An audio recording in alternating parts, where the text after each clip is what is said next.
factor uterino y lo que presentó la doctora Yeseli sobre factor cervical, pues queda bien cubierto el tema. Probablemente es un buen tiempo para que les hagan preguntas a los ponentes. Si alguien quisiera mostrar en su pantalla, levantando la mano, quién quiere empezar a preguntar.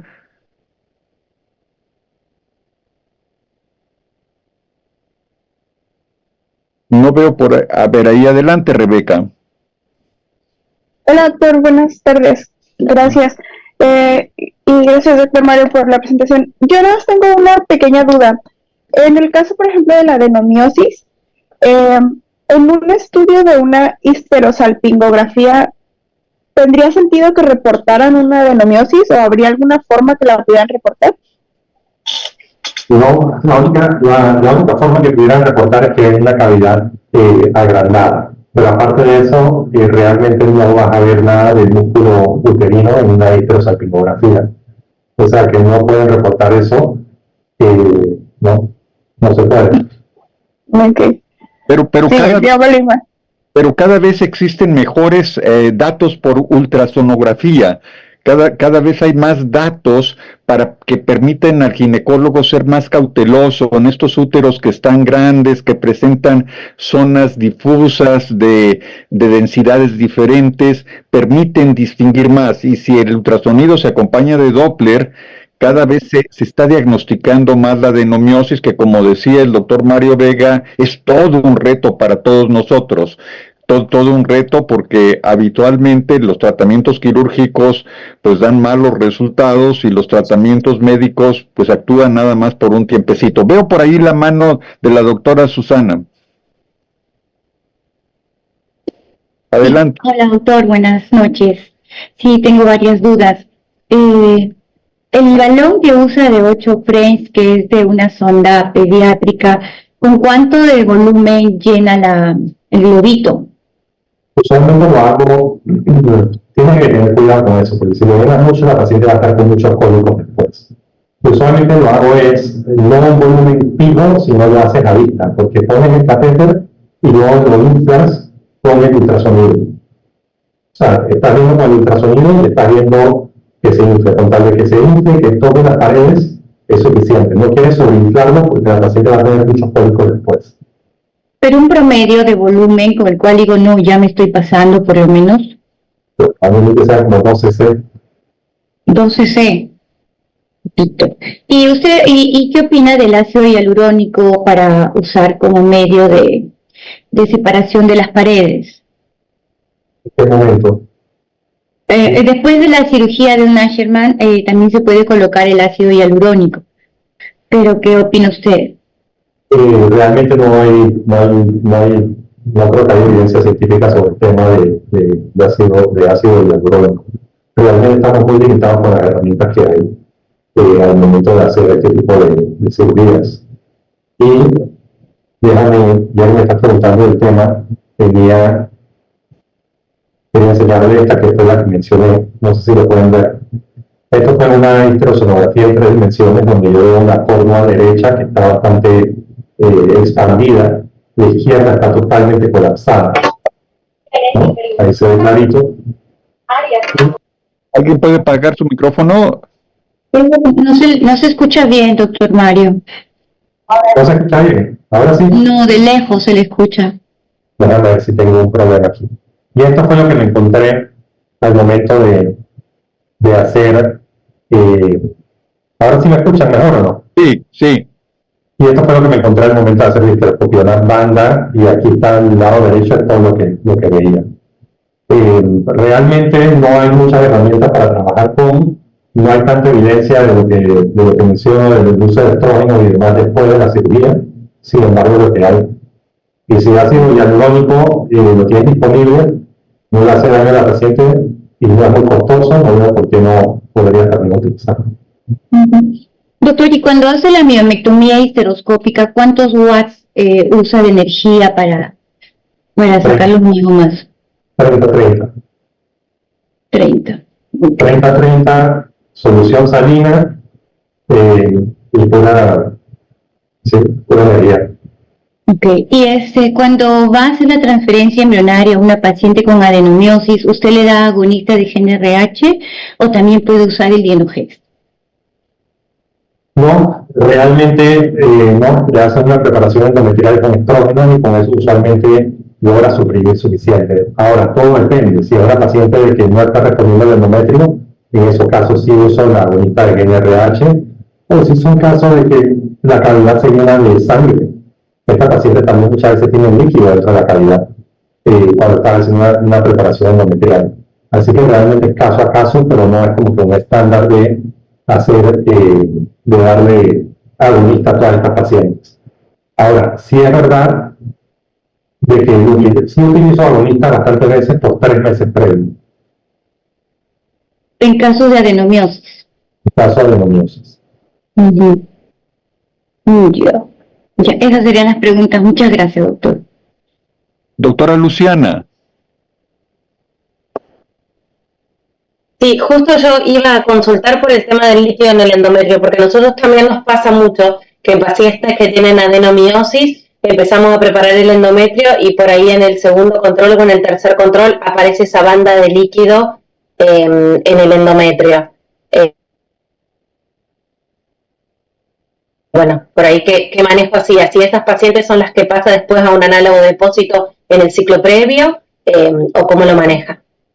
Sí, paso a un análogo de depósito para ver si logro contener eso. Muchas veces no funciona, son pacientes extremadamente difíciles, pero en algunos casos, o sea, en esos casos que te toca verlas temprano en la preparación endometrial, hacer una extracción de líquido, de repente hacer un flushing, verla de nuevo, y en muchos casos no hay mucho que se pueda hacer y tienes que proceder con la transferencia, debido a que después de empezar la progesterona, muchas veces se contrae el útero y saca ese líquido que estaba adentro. Sí. Pero sabe que esa paciente va a repetir resultados. Sí, eso es verdad también, que a veces cuando ponemos en la progesterona después el líquido que parece como moco, que a veces incluso tiene hasta como movimiento, cuando manejamos el transductor también desaparece. Y otra consulta, nosotros tuvimos una muy buena experiencia con una paciente después de una cirugía de Asherman histeroscópica, que después hizo impregnación estrogénica. Después empezábamos a preparar el endometrio fino, el endometrio no progresaba, quedaba siempre en 5 o 6 milímetros, sí, y en 4,5 también, bueno. Y después de numerosas preparaciones empezamos a usar el plasma rico en plaquetas intrauterino y tuvimos muy buen resultado. Si tenía alguna experiencia usted, fue un caso puntual, ¿no? Pero bueno, si tenía alguna experiencia con plasma. Sí lo he utilizado y está bastante de moda. El problema es que no hay, o sea, el plasma rico en plaquetas es ahora como la nueva panacea, ¿no? Se utilizan para rejuvenecimiento ovárico, transferencias embrionarias, pero realmente no había ningún estudio que nos habla de que realmente hay un gran beneficio usando el plasma rico en plaquetas endometriales. Sí lo he utilizado, la forma que lo he utilizado solamente en el día 10 de preparación endometrial con estrógenos, se coloca y vuelve a dar a la paciente en el día 12 a 14. Muchas veces hay que hacer 2 veces el plasma rico en plaquetas, pero he tenido resultados mixtos. Lo he hecho probablemente unas 10 veces con resultados mixtos. En algunas pacientes ayuda, en otras. Sí, igual que nosotros. Gracias. Adelante, doctor Nicolás Roldán. Bien, ¿qué tal? Buenas noches. Yo quería hacer una pregunta. Acá en Argentina, puntualmente en mi clínica, suele haber demora desde la autorización de un tratamiento hasta que se concluye, que es más o menos un año. Ahí en la presentación ustedes hablan de postergar 2 meses lo que es la búsqueda de embarazo después de una intervención, sobre todo de una adherencia. Si el tiempo para realizar el tratamiento fuese de acá a un año, ¿uno esperaría hacer la cirugía más próxima a la fecha de hacer el tratamiento o, sobre todo en pacientes que no tienen posibilidad de embarazo mediante vía natural, uno esperaría hacer la cirugía más próximo al momento de hacer el tratamiento o la hace cuanto antes?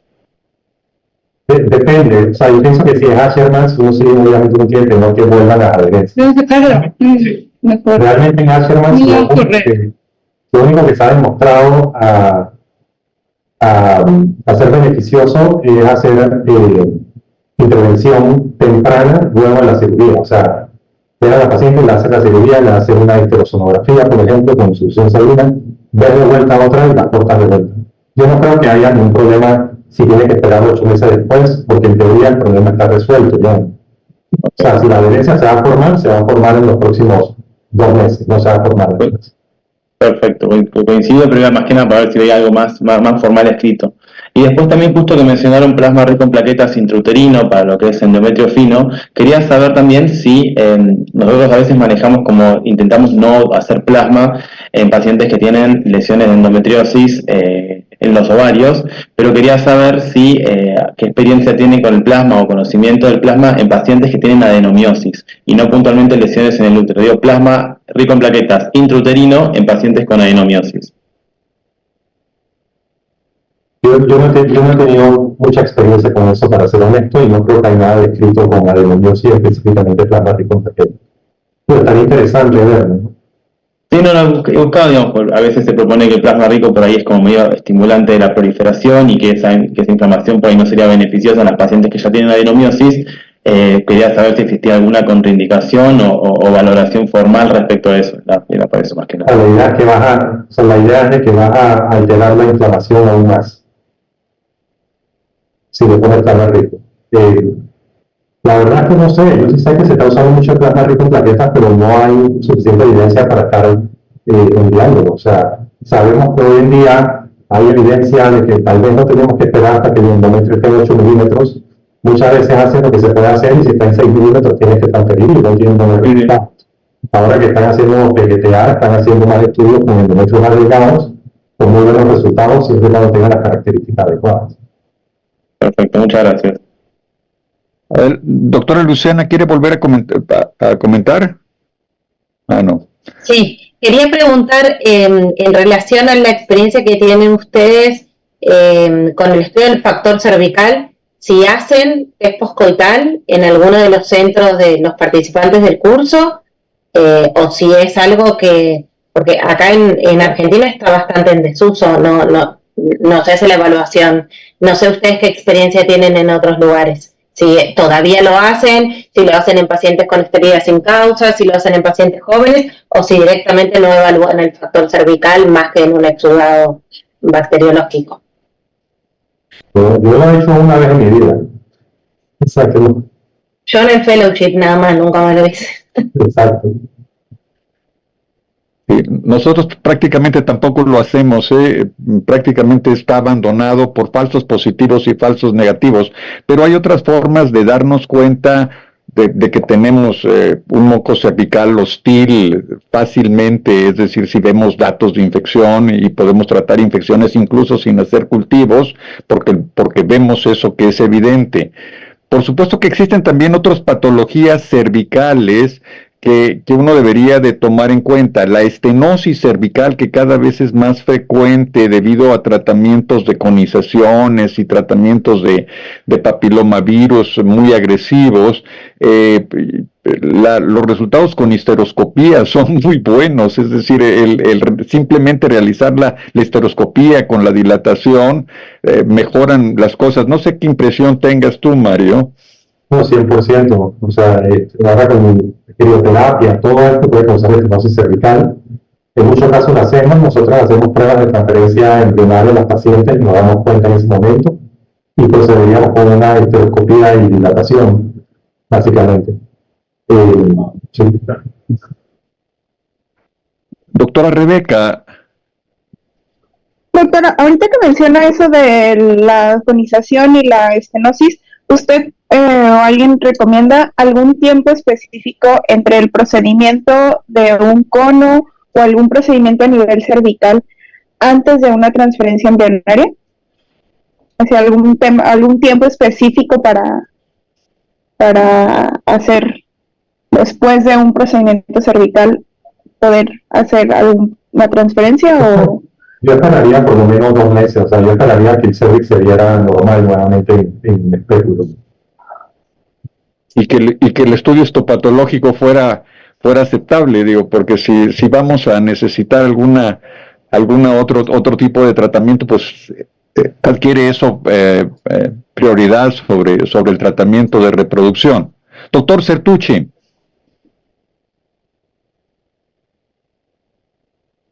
¿Qué tal? Buenas tardes. He tenido problemas con la red, no sé si me vean el video, no sé, pero se me está desconectando mucho.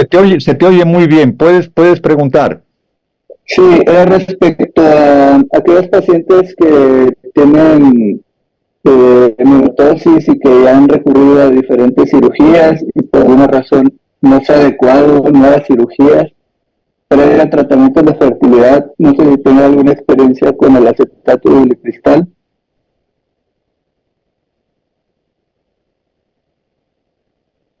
Yo como una persona no tengo experiencia, no sé si en México se utiliza más, pero puede ser que sí se está utilizando en algunos lugares para disminuir el tamaño de los pirones. Okay. Nosotros no lo utilizamos. Me gustaría saber qué piensan todos ustedes de la inseminación intrauterina. En realidad, la inseminación intrauterina se usa para infertilidad inexplicable más que para factor cervical, así de origen inmunológico o anticuerpos, antiespermatozoides presentes en el semen, sino realmente cuando todo aparentemente es normal.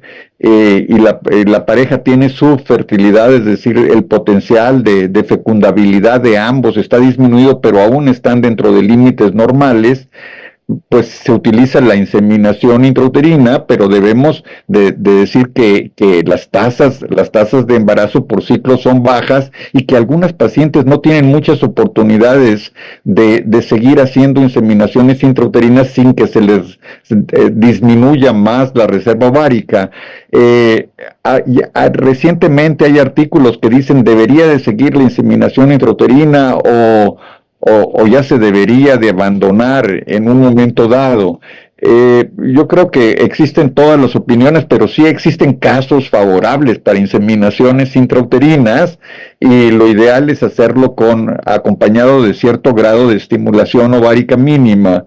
Es decir, no quiere decir que hay que darles la oportunidad a los pacientes de que se embaracen con una técnica menos invasiva, menos costosa, y desde el punto de vista así de estos análisis de costos, no hay duda de que sería muy bien si funciona, pero sin embargo no persistir demasiado tiempo. No sé cuál es la experiencia que tengan ustedes si hacen inseminaciones intrauterinas en sus centros como pasos previos en determinado tipo de pacientes. Habrá pacientes que de todas necesitan una fertilización in vitro por el estado de sus trompas o por el factor espermático.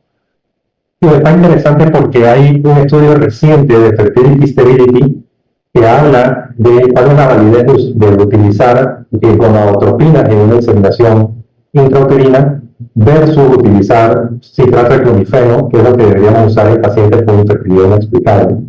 Y nos dice de que realmente deberíamos dejar de utilizar gonadotropinas en inseminación intrauterina, deberíamos nada más utilizar citrato de clomifeno. Yo le digo a mis pacientes, las tasas son aproximadamente 15% por intento. ¿Por qué? Porque tu fertilidad mensual debería estar en 15% más o menos, y el propósito de esto es tratar de llevarte a ese número. Pero uno de los problemas que yo veo es de que mucha de la información que sale y que nosotros consumimos viene de Estados Unidos y viene de Europa, lugares donde muchas veces los seguros de salud cubren las inseminaciones artificiales o exigen hasta 3 inseminaciones artificiales. Sin embargo, no es realmente la realidad que vemos todos los días. O sea que decir a una paciente, sométete a 3 inseminaciones artificiales y después pasa a una fecundación in vitro, como en teoría debería ser, no es muy real. No es muy real. Por lo cual, muchas veces hacemos una inseminación, 2 inseminaciones y luego ya pasamos a la fecundación in vitro. No sé si alguien más tiene una opinión de tema. No, completamente de acuerdo. Y es lo que hacemos. Nosotros las inseminaciones las hacemos con citrato de clomifeno, nunca las hacemos con gonadotrofinas, independientemente de que algunos estudios iniciales decían que les iba un poco mejor con gonadotrofinas. Sin embargo, también en esos estudios iniciales se veía que los problemas de embarazos múltiples en inseminaciones artificiales eran más altos de lo que se esperaban por esos folículos intermedios que andaban entre 15 y 16 y que después que se habían estimulado 1 o 2 folículos ya arriba de 17, pero que había unos cuantos de 15 o de 16 y de repente tenían esos embarazos de alto orden fetal, mucho más grande que la misma fertilización in vitro, en donde podemos regular el número de embriones que se transfieren. Sí, entonces lo que argumenta en este estudio es de que por cada porcentaje adicional de embarazo que tendría como gonadotropina es a expensas de embarazos múltiples. Efectivamente, esa es la línea. Creo que aquí están poniendo en el chat, ¿verdad? ¿Hay algo en el chat? Sí, hay preguntas en el chat. A ver, las puedes ver, yo ahorita no la puedo ver, no me aparece aquí donde abrir el chat. A ver. La de Cecilia Cafarati, no sé si ya leyeron. Quisiera saber qué experiencia tiene y recomendación en pacientes con ismoceles importantes que se descubren previo a TEC durante la preparación endometrial. Bueno, ismoceles es uno de los grandes dilemas de Latinoamérica por la cantidad de cesáreas que hacemos. Lo encontramos a cada rato en la consulta. No significa que tienes que operar todos los ismoceles, pero si una paciente está teniendo sangrado intermenstrual o tiene líquida en la cavidad, sangre en la cavidad por el ismocele, en esos casos sí operamos el ismocele, usualmente por medio histeroscópico, dependiendo de cuánto es el grosor que queda entre la vejiga y lo que viene siendo, pues en este caso, lo que viene siendo la cavidad uterina. Entonces, no hay que operarlo inmediatamente, o sea, no es ismocele visto, ismocele operado, pero hay que tomarlo caso a caso, ¿no? Si es una paciente que está teniendo sangrado intermenstrual, de repente esos casos se consideran. En muchos casos lo que hacemos es, vas a ver que hay líquido acumulado a nivel del ismocele, hay veces que es líquido inflamatorio, que es transparente, no necesariamente siempre es sangre, y lo que hacemos en esos casos muchas veces es extraerlo y luego hacer la transferencia siempre y cuando el endometrio de la parte superior se vea bien. Pero el ismocele cada vez gana más relevancia, entre más cesáreas hacemos y cada vez lo vamos a hacer más. No sé si el doctor Efraín tenga... No, yo estoy completamente de acuerdo, ¿Con qué lo aspiran al líquido? ¿Con qué lo aspiran? Yo uso un catéter para todo. Yo uso el catéter lo utilizo para hacer histerosonografía, el catéter de diseminación lo uso para aspirar líquido, el catéter de diseminación lo uso para casi todo. Sí, nosotros también, eso sí lo hacemos muy seguido, y luego vemos cómo sigue creciendo el útero y si no se vuelve a formar el líquido para el día de la transferencia. Hay otras 2 preguntas de Enrique Merino. ¿Cuál es el estudio de cavidad de rutina previo a FIV? El que yo hago es la histerosonografía con el catéter de diseminación, aprovecho, hago una prueba de transferencia con ese mismo catéter, hago por ahí mismo la histerosonografía, la hago en 3 dimensiones y evaluamos la cavidad uterina ahí muy bien. Y la segunda, perdón. Si luego de una transferencia de un embrión HIV negativo realiza algún otro estudio de cavidad uterina en estos casos, realmente lo que hago es que reviso las imágenes iniciales y en algunos casos puedo repetir la histerosonografía, pero los estudios ya, o sea, se podría hacer una histeroscopía en algunos casos si está sospechando de un tema como una endometritis crónica o algo de esto, pero realmente es caso a caso. Hacemos también histeroscopías diagnósticas con histeroscopios flexibles, que son sin anestesia, o sea que también lo hacemos para estos casos. La realidad del asunto es que hay un estudio muy interesante que salió, que es de Paul Pirtea y del grupo de RNA New Jersey, donde agarraron pacientes y hicieron 3 transferencias de embriones euploides sin hacer absolutamente nada diferente, sin nada, o sea, simplemente transfieres, no quedó, transfieres de vuelta, no quedó, y así te ibas, y al final de 3, 95% quedaron embarazadas, por lo cual realmente te dice de que, oye, un embrión euploide tiene un 60% de posibilidades, hay un 40% que no queda. En la mayoría de los casos es un problema de embrión y no y no de útero, pero yo también entiendo de que muchas veces hay que ofrecerle algo diferente a la paciente y no vas a llegar a decirle, bueno, vamos a hacerlo de vuelta porque no estamos en Estados Unidos. En esos casos, si le hiciste la sonografía, puede evaluar hacer una histeroscopia diagnóstica también. María, hay otra pregunta de María Mercado.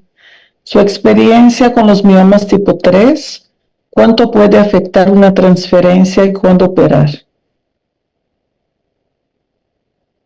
Los fibromas tipo 3. Okay. Miomas Sí. tipo 3. Realmente los tipo 3 son complicados. Son complicados porque son esos fibromas que tú no sabes si deberías operar o no. Depende del tamaño de ellos y depende de qué tanto muevan esa cavidad uterina, porque ese fibroma, aunque no está en la cavidad, está rozando la cavidad. O sea que si es un fibroma pequeño, usualmente procedo con la transferencia. Si es un fibroma grande, si la paciente tiene 40 años, digamos, tiene un solo embrión neuroide y le vas a poner eso, probablemente sea mejor retirar ese fibroma. Pregunta la doctora Yeseli, Mario, ¿qué piensas de la radiofrecuencia para miomas? Bueno, pacientes que están buscando fertilidad, realmente no, o sea, primero que nunca lo he visto, y yo creo que eso solo se hace en ciertos centros a nivel mundial. Nunca lo he visto, lo que yo entiendo es que es bastante doloroso con los pacientes, y en verdad en esos casos yo prefiero hacer una cirugía y quitar el fibroma si estoy preocupado.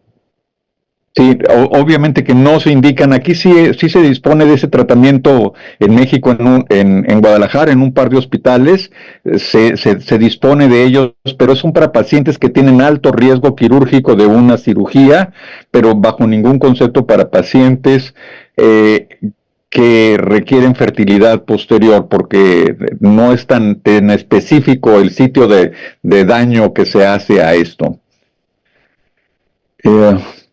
Vamos viendo qué otra.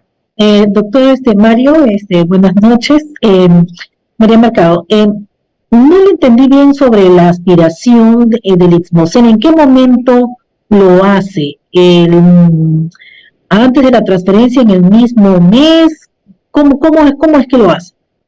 No lo entendí bien. O sea, esta paciente lo que hay que hacer realmente es evaluarla en la preparación endometrial, pero tú siempre tienes que, o sea, no puede ser muy pegada a la transferencia en caso de que causa el daño endometrial. O sea, yo por lo menos necesita tener por lo menos 6 días entre la aspiración y la transferencia endometrial. O sea, que si empieza una paciente con estrógenos, digamos que en el día 2 del ciclo, que es usual, tú la citas nuevamente, digamos, en el día 7, en ese momento ya debes poder ver si hay una acumulación o no. En ese momento le sacas el líquido y lo observas nuevamente al día 12, que es cuando usualmente le pide que vengas. Y si está bien, entonces empieza ahí la progesterona y hacer la transferencia. ¿Con la progesterona le aspiran o con los estrógenos? No, con los estrógenos. Con los estrógenos. Pero esto es algo que no está muy descrito. O sea, no hay una guía específica para el tema del museo. El tema del museo, por alguna razón, es como una de estas cosas que existen, pero no hay tanta información ahí sobre el tema.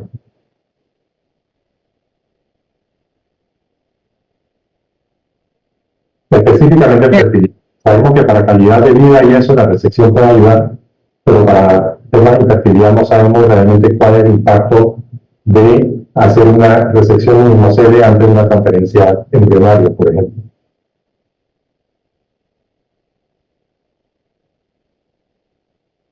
¿Alguna otra pregunta?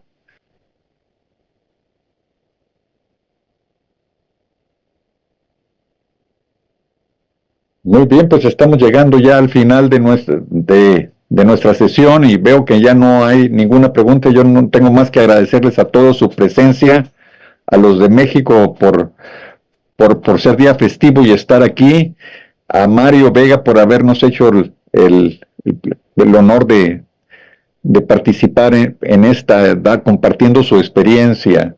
Muchísimas gracias a todos ustedes y que pasen muy buena semana. ¿El próximo lunes hay clases, que es feriado por el carnaval?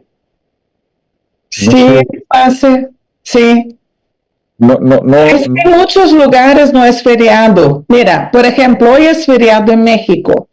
Si nosotros tomamos todos los feriados que hay en todos los países, pues no va a haber clase. De hecho, también porque muchos países como que recogen el feriado para un lunes, lo adelantan para que haya puente. Entonces, imagina, si nosotros quitamos los congresos, quitamos los feriados de todos los países, pues no hay clase, no termina nunca. Entonces, sí, tuvimos que cambiar, sacar los profesores brasileños y quien va a dar la clase de la próxima semana es el doctor Carlos Salazar y va a ser una clase sobre la laparoscopía y reproducción asistida. Tenemos que hacer un cambio precisamente por el carnaval, pero sí, me encantaría estar en Brasil ahí bailando, pero... Panamá también se celebra. Acá en Argentina también es feriado el lunes, por el carnaval. Acá es feriado hoy, pero así es este asunto. Yo creo que se pueden presentar en la sesión vestidos para carnaval, no hay ningún problema. Sí.